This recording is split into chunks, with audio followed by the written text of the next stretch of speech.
You like it? Because you're smiling. Good. This bead is specifically for you, Dre. And these pieces right here are brass pieces that are all hand like carved out and everything like that. These are all trade beads. These are called Krobo beads. They're actually made of clay from one particular tribe in Ghana called the Krobo tribe. But yeah, I just picked this arrangement and chose to use these black and white beads to kind of correlate with the two bracelets that you already have. So with this on the end, I thought it kind of just all flows a little bit better if there's some black pieces. So, some more pieces that I have would be, well, here's more bracelets. This is the only one that I actually have with words on it. I love this one. It says Brilliant Monster. That's pretty cool. Where a lot of them are incorporated, some brass and some of them, not all of them. Another favorite of mine would probably be this one because these beads are more of the traditional ancient trade beads, which are more like mine. And basically the history behind these beads are from the 15th through the 20th century. These beads were known as currency. That's why they call them trade beads. Some of them are native to Africa, but some of them have been transported, I guess you could say, or traded in by Europeans, be it Spain, England, or the Netherlands. This is another favorite of mine. This one's actually sold, so I probably shouldn't put this up there, but I think it's awesome. It's coral with Swarovski crystals and trade beads. This is for a guy named Josh that goes to my school. Shout out to the Art Institute of Raleigh-Durham. A lot of brilliance in that school. Here are my ear laces. Not all of them, but like the most recent ones, the ones that I haven't actually sold. This one's actually sold. I sold this one to my brother today for his bill. And this one is made of wood. The red spikes are wood. There's coral right here with Swarovski crystals. And these long beads that are right here are actually made out of bone. And it's not made out of like human bone, but probably like a goat or a cow. Like in Africa, they definitely use all of their resources. They don't leave anything hanging. And I actually finished these before Dre came today. I like these a lot. I'll put them in so you can see. I actually haven't tried them on yet, so I don't really know what they look like. But yeah, this is actually ribbon and just some feathers. And I'll put on my favorite ear lace too, because I think the world needs to just be on the lookout for posh culture seriously, because we're doing big things and it's a movement. It's not just jewelry, it's artists and writers and all kinds of stuff. So you can't really tell because I have my other one on, but this is my favorite ear lace. It's a bow tie for like a black tie affair. You know, can't get any more dressy than that, so I love it. Hey, it's Anna Kissel again with Polished Culture. I just wanted to show you a few neck pieces that I have.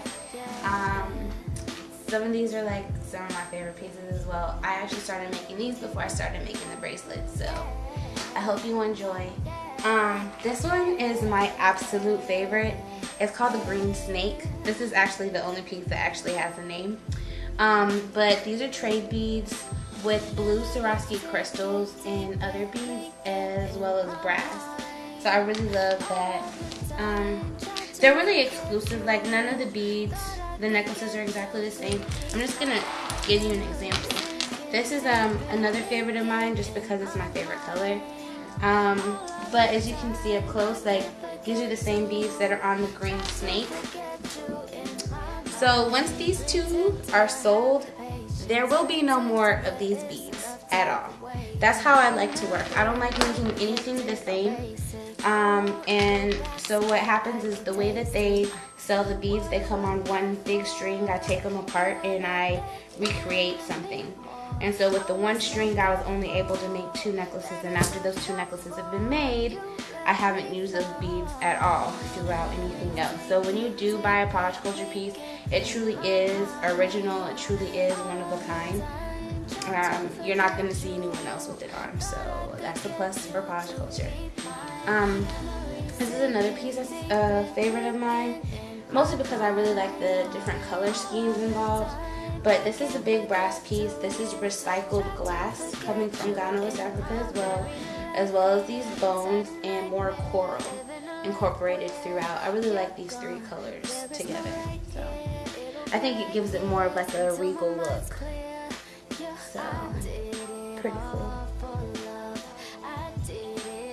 And then next to it, I have this piece, which is mostly bone as well, with some glass beads as well, and some brass incorporated with some amber.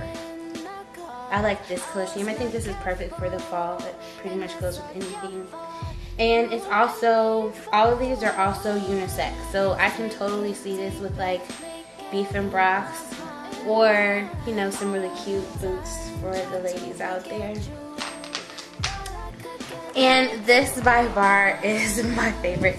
It's extremely heavy, definitely like a Rick Ross type of a necklace, but all of these are trade beads. They're all different, and with 2 brass beads as well, and the amber at the closure.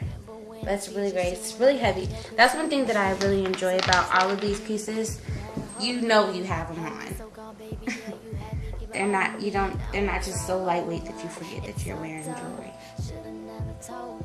I hope you enjoy. How much do these run for? It depends. Like one like this, since it's so heavy, and it's mostly the African beads, and I didn't use any other beads to break it up, something like this would cost about $160. But then something a little bit smaller like this that doesn't weigh as much would be about $85. And again, it's because of the beads, where they come from, and how hard I work on these. I don't work on stuff every single day. I wait till like I'm really inspired. And again, like when I have stuff in my inventory, a lot of times, a lot of these beads we bring back from Ghana ourselves. We don't have a personal shopper, someone that actually goes get them. Like my mom, my sister, and I, the whole Polish Culture team will actually get on a plane, get our passport stamped. We go see the Queen of Beads, the lady who actually makes these beads. We cut out the middleman, go straight to the source, bring them back, and do what we do with our beads. This is my on-the-go life kit.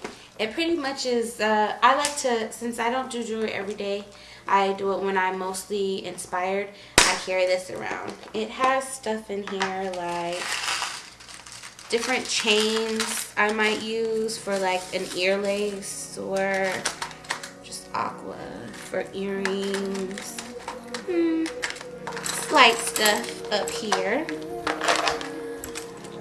Then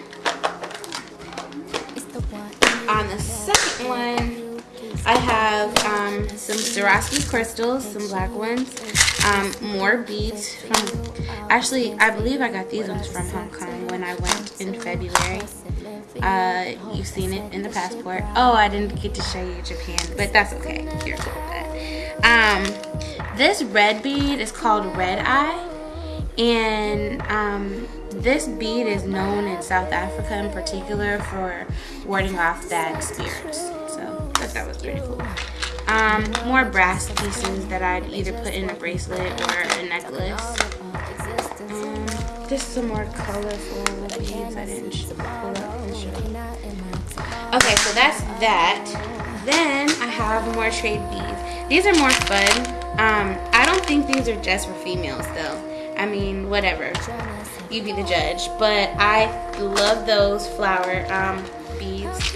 I love these beads as well. This one reminds me of little bumblebees. Love, love, love it. But all of these are trade beads, African trade beads. And then, last but not least, what I carry around with me is pearls. I brought these back from Hong Kong as well. Here's some more bones that I use with some recycled glass trade beads. You can kind of see through me a little bit. And more regular trade beads. Here's another glass one, just a different color. But yeah, for the most part, this is my on-the-go kit. Besides this, with my utensils and feathers. Everybody's doing the whole feather thing now, so I thought I'd hop on the bandwagon. Here's some feathers I'm going to be working with really soon. And I love these really long feathers too. So I'm really excited to use these. But for the most part, everywhere is sold out of feathers because everyone's using them for the hair extensions. So it's really hard for me to find them. I have these kind of feathers as well, as well as these, and colorful ones as well.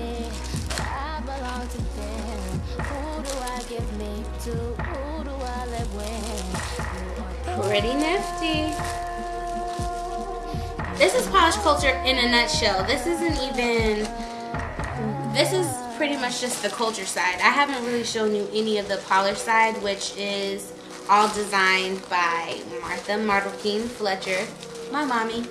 And she basically uses a lot of the trade beads as well, but you would find more like what's in this bottom tray. More pearls. She uses a lot of silver, crystal, coral, turquoise. She's known for using more like semi-precious stones incorporated with the African. I'm pretty much just gung-ho African. It's my thing. But I really do thank you for staying tuned to whatever polish culture has to bring to you. I promise you that everything that we do, we strive to do with excellence. And just whenever you're out and about and you're just shopping for yourself personally, keep us in mind, even for gifts. You know, just ask yourself on a daily, is your culture polished? That's pretty much it. Follow us on Twitter at Polished Culture, all one word, or follow me, the designer, at Anna Kissel on Twitter. I think we may be in a different book, on a different page. You said you were different, but you're the same. Stranger, I cannot tell you how many there have been that were just like you. I do not need you.